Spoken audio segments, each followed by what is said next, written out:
Stock market లో invest చేసి మీ డబ్బులు డబుల్ చేసుకోవాలనుకుంటున్నారా? సుందరరామిరెడ్డి గారి లైవ్ సెమినార్ కి అటెండ్ అవ్వండి.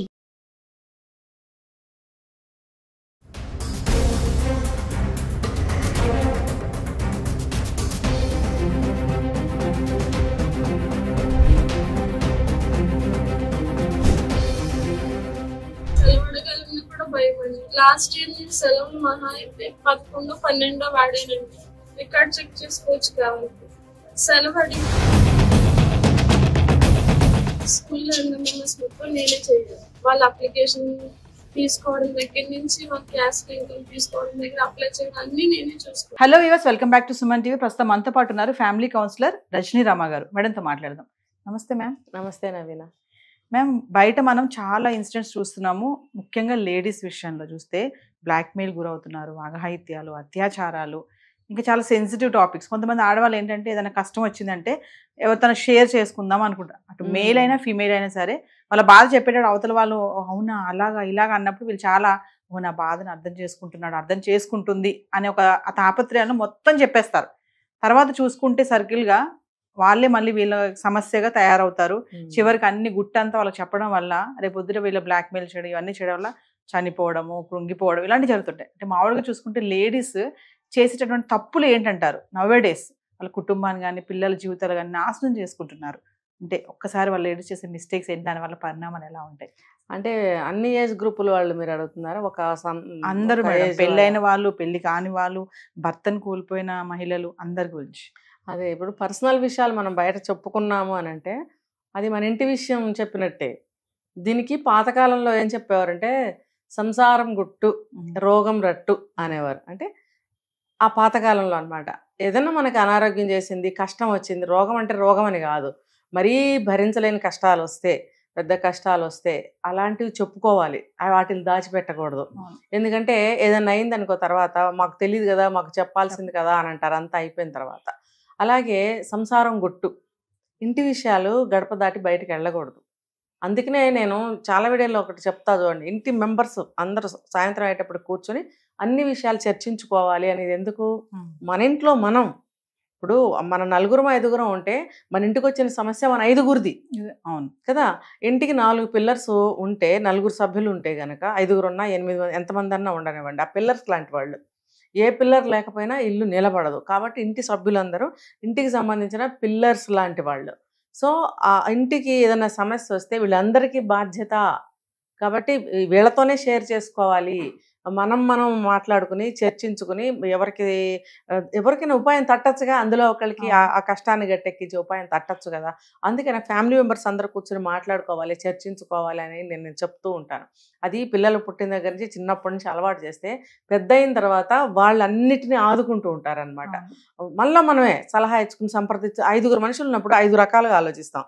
మరి మనకి పరిష్కారం దొరకదండి? దొరుకుతుంది కాబట్టి మనం సాల్వ్ అయిపోతుంది. కానీ ఇప్పుడు అటువంటి తెలివితేటలు, అటువంటి సయోధ్య, సామరస్యము, ఆ ఓపిక ఎవరికీ ఉండట్లేదు. ఇప్పుడు అందరూ బయటకు వెళ్ళిపోతారు, పిల్లలు భర్తలు వెళ్ళిపోతారు. మనం కూడా ఉద్యోగం చేయాలంటే బయటకు వెళ్ళిపోతాం. వెళ్ళిపోయి ఇంకెవరితో చెప్పుకోవాలి? ఇంట్లో ఏదైనా సమస్య వచ్చింది అనుకోండి, కొలీగ్స్తో చెప్పుకుంటాం. లేదు అందరూ ఆఫీస్కి వెళ్ళిపోయారు, ఇంట్లో పక్కింటి వాళ్ళతో చెప్పుకుంటాము. కూరగాయల అమ్మాయి వస్తే కూరగాయల అమ్మాయితో కూడా చెప్పుకునే వాళ్ళు ఉన్నారు. ఇంక ఎవరు కనపడిపోతే ఆపద్బాంధవులు అనమాట వాళ్ళు. సరదా కాసేపు కూర్చొని సమస్య మాట్లాడుకుంటాం, ఆహా ఓహో అని చెప్పి అడుగుతూ ఉంటుంది కదా. అడగకపోయినా అయ్యో అట్లానా, అయ్యో ఎంత కష్టం వచ్చింది, అయ్యో అలాగా, ఇట్లా చేయిపోయారా, అట్లా ఏదో ఒక సలహా ఇవ్వాలని ప్రయత్నిస్తారు. ఫస్ట్ స్టెప్లో ఓకే అండి, పాపం వాళ్ళు కూడా సింపతి చూపిస్తారు, ఏదో సలహా ఇస్తారు. 1 2 సార్లు 3వ నుంచి ఏమవుతుందంటే ఒక విసుగుదల రావచ్చు, లేకపోతే వీళ్ళే వాళ్ళకి అలుసు అవ్వచ్చు. ఏంటంటే ఇంటి గుట్టు వెళ్తుంది, బయటికి వెళ్ళిపోతుంది కదా. పిల్లలు అల్లరి చేసినా, భర్త మనతో సరిగా లేకపోయినా, అత్తగారు సరిగా లేకపోయినా, ఇంకోళ్ళు సరిగా లేకపోయినా, ఇంకా ప్రతిదీ మనం షేర్ చేసుకుంటుంటే ఎవరితో పడితే వాళ్ళతోటి ఖచ్చితంగా అలుసే అవుతాము. ఇంటి గుట్టు రోడ్డు మీదకి వెళ్తుంది. ఆ తర్వాత ఏంటంటే ఏదన్నా ప్రమాదం జరగచ్చు అటు నుంచి. ఎందుకంటే సింపతి పోయి వీళ్ళని ఎలా మనం ఏ రకంగా మనం లాభం పొందొచ్చు. ఫర్ ఎగ్జాంపుల్ కొంతమంది చెప్తారు, ఇప్పుడు బయట దొంగతనాలు జరుగుతున్నాయి కదండి, నగలు నేను పలానా చోట పెడతాను, మీరు ఎక్కడ పెడతారు, మీరు జాగ్రత్తగా పెట్టండి. లేకపోతే బట్టల గురించి కానీ, వెండి సామాన్ల గురించి ఏదోటి క్లోజ్నెస్ పెరిగే కొద్దీ ఇంకా బాగా మాట్లాడుకుంటూ ఉంటారు. ఎందుకంటే మీరు అలా చెప్పుకోవాల్సిన అవసరం లేదు.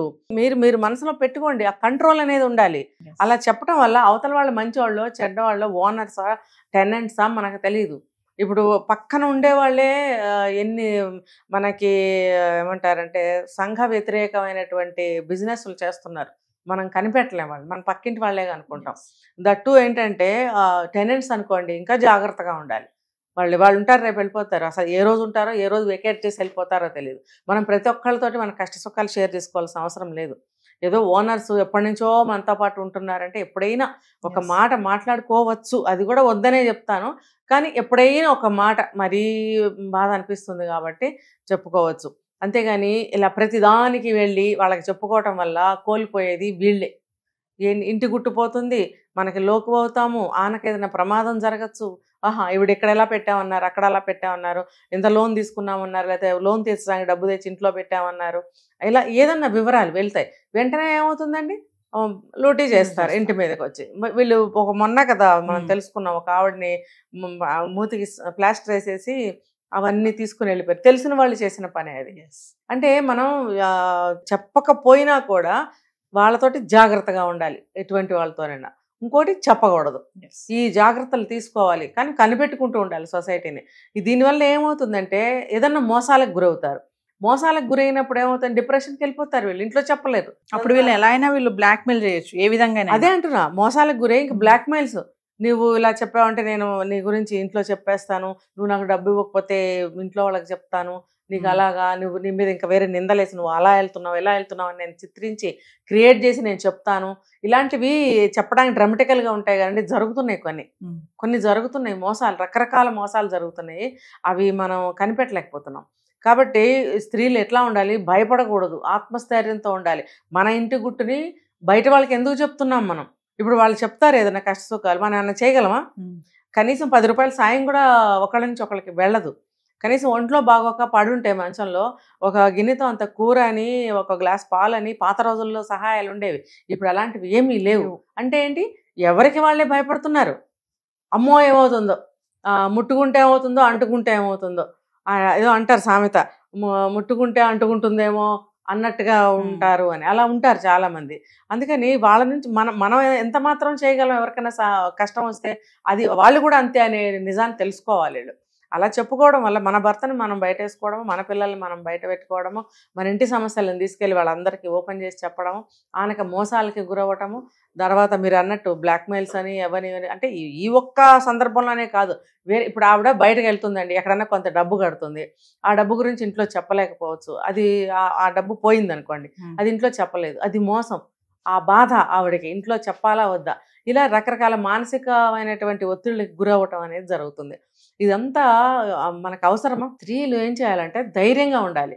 ధైర్యంగా ఉండి మన ఇంటిని సంసారాన్ని నడుపుకోవాలంటే ఒక పెళ్ళైన వాళ్ళే కాదు, పెళ్ళి కాని వాళ్ళు కూడా ఏది మన బయోడేటాని అవతల వాళ్ళకి చెప్పాల్సిన అవసరం లేదండి. అసలు అవసరం ఏంటి? అసలు ఆ అమ్మాయిని ఇలాగే జాబ్ చేయడానికి వచ్చింది, ఆ అబ్బాయిని ఇలాగే జాబ్ చేయడానికి వచ్చాడు, ఆ అబ్బాయి తీర్చేస్తాడా నీ కష్టాన్ని? ఏదో ఒక లవర్తో ఏదో ఫెయిల్ అయ్యానని చెప్తావు ఇంకో అబ్బాయికి, ఆడు మంచివాడైతే ఓకే, లేదనుకో ఇంకొక యాంగిల్లో నుంచి నీ మీద వేరే విధంగా దాడి చేస్తాడు. అందుకని చెప్పి ఎవరితో కూడా అంత ఇదిగా క్లోజ్ అవ్వాల్సిన అవసరం లేదు. స్త్రీలు స్త్రీలతో ఉండాలి, మగవాళ్ళు మగవాళ్ళతో ఉండాలి అనే పాత ఆచారాన్ని కొంతలో కొంత పాటించుకోవాల్సిన అవసరం ఎంతైనా ఉంది. ఇప్పుడు చాలామంది చాలా చోట్ల వింటున్నాం మనం, అసలు అమ్మాయిలు అబ్బాయిలతో స్నేహం చేయాల్సిన అవసరం ఏంటి? పెళ్ళి అయితే ఒక మగాడు ఎప్పుడు పరిచయం అవుతాడంటే పెళ్లితో పరిచయం అవుతాడు. మిగతా వాళ్ళతో మాట్లాడేవాళ్ళు కాదు, మిగతా వాళ్ళతో ఎటువంటి విషయాల్లో కూడా సంబంధాలు పెట్టుకునేవారు కాదు. అలా ఉన్న సాంప్రదాయాన్ని ఇప్పుడు ఏం చేస్తున్నారు, ఫ్రెండ్షిప్ అంటున్నారు, లవ్ అంటున్నారు, లివింగ్ రిలేషన్షిప్ అంటున్నారు, రకరకాలుగా అంటూ ఇలాగా భ్రష్టు పట్టిపోతున్నారు. చివరికి ఆత్మహత్యలు, లేకపోతే అవతల వాళ్ళ హత్యలు, ఇవే కదా జరుగుతున్నాయి. ఇవన్నీ అవసరమా చెప్పండి? కాబట్టి చాలా ధైర్యంగా, ఆత్మస్థైర్యంగా మన సమస్యని మనమే పరిష్కరించుకునేంత స్థితికి రావాలి. అది పిల్లలైనా సరే, డిగ్రీలు చదువుతున్నారు, జాబులకి వెళ్తున్నారు, ఆ క్యాపబిలిటీని వాళ్ళు సంపాదించుకోవాలి. నేను చెప్పాను 14 years 15 years వచ్చే వరకు ఆ విచక్షణని మనం సంపాదించగలగాలి అని చాలా వీడియోస్లో చెప్పాను. అది సంపాదించినట్టయితే మనదేంటో, మనకేం కావాలో మనం నిర్ణయించుకోగలుగుతాం. ఎటువంటి మోసాలకి మనం గురి అవ్వము. ఇంట్లో మనం ఫ్యామిలీ మెంబర్స్తో సంప్రదించుకుందాము, మనం ఏం చేయాలో అది చేద్దాం. పక్కింటి వాళ్ళకి, రోడ్డు మీద వాళ్ళకి, ఆఫీస్ వాళ్ళకి, వీళ్ళందరికీ, రిక్షా వాడికి, వీళ్ళందరికీ అవసరమా? పాతకాలంలో రిక్షా ఎక్కి కూర్చొని రిక్షా వాడితో కష్ట సుఖాలు చెప్పుకునేవారు. మరి రిక్షా తొక్కుతూ అతని కష్టాన్ని మర్చిపోయేవాడు. వీళ్ళు కూడా మనకి ఎప్పటి నుంచో రిక్షా వాడికగా వస్తున్నాడు, మనకి పిలవగానే వస్తాడు మంచివాడు అనే నమ్మకం ఉండేది. ఆ రోజులు వేరు. ఇప్పుడు అలా ఎవరు లేరు. ఎవరితో మాట్లాడాల్సిన అవసరం లేదు. వాళ్ళ పని వాళ్ళది, మన పని మనది అన్నట్టే ఉండాలి. అలా ఉన్నట్టయితే చాలా చాలా స్త్రీకి ఒక గౌరవం అనేది దక్కుతుంది, స్త్రీకి ఒక స్థానం అనేది కూడా దక్కుతుంది. Thank you ma'am.